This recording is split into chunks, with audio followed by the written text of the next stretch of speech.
Good, good evening, sir. I choose the topic of classes and objects. So,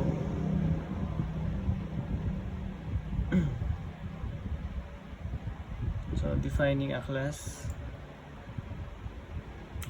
So, sample class car.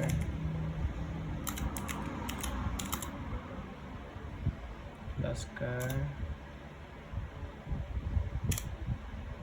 Defines a class named car. A class in Python is a template used to create objects. This class describes what attributes, data, and methods action a car should have. So let's put the constructor method. Def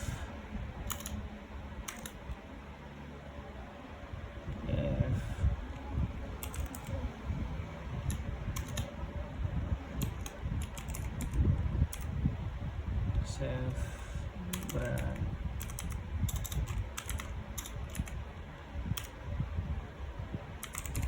color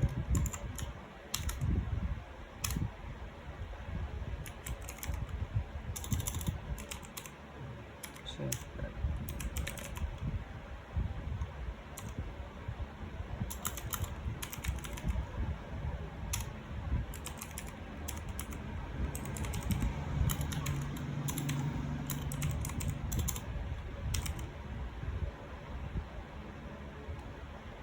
color. So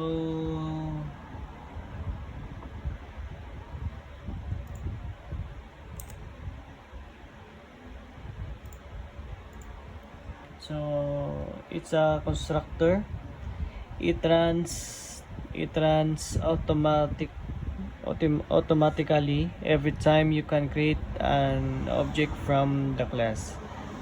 Then it sets up the initial values of the object's attributes.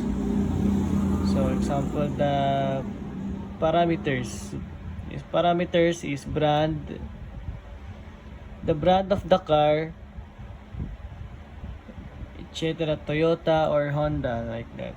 Then parameters natin is colors. The color of the car is red, black. So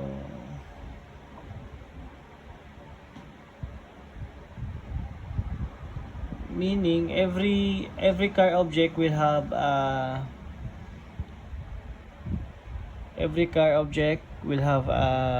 brand and color.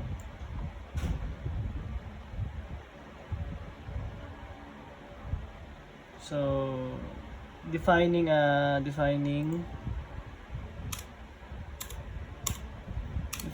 method drive.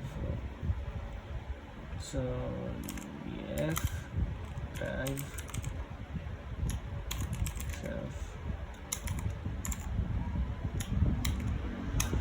print self brand is now drive.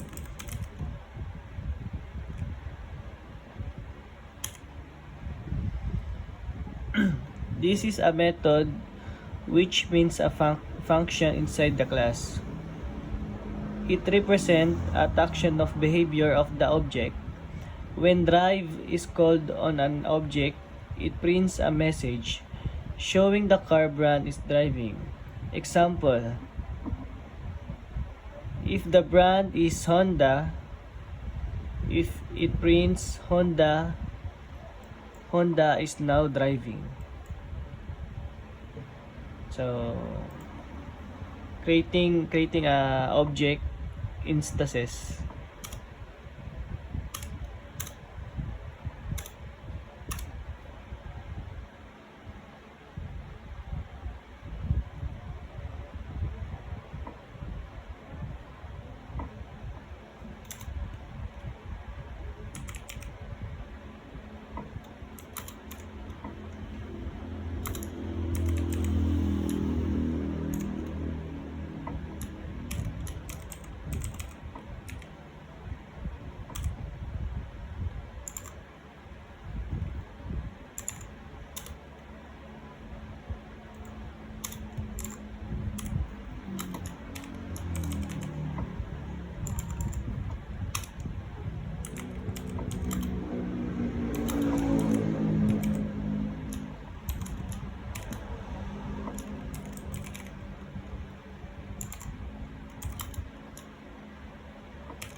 So car 1 and car 2 are objects created from the car class. Each object has its own brand and color values.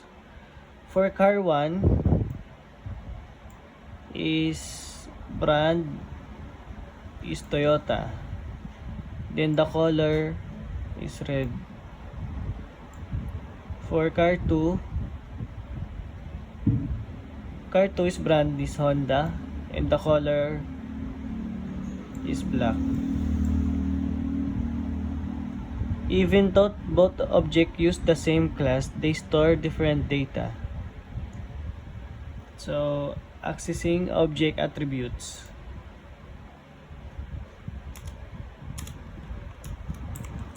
Print car.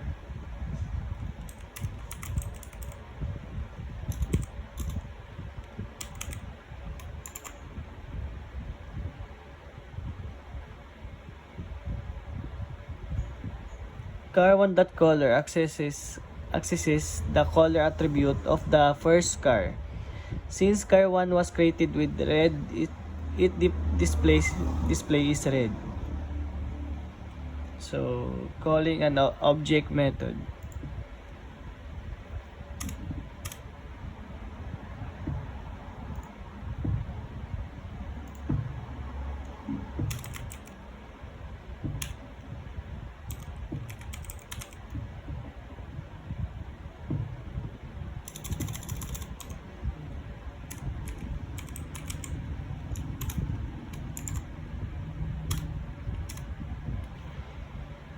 Car2.drive calls the drive method for the second car objects. It prints Honda is now driving. The message change depending of the object's brand.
So this is output. Red is now driving.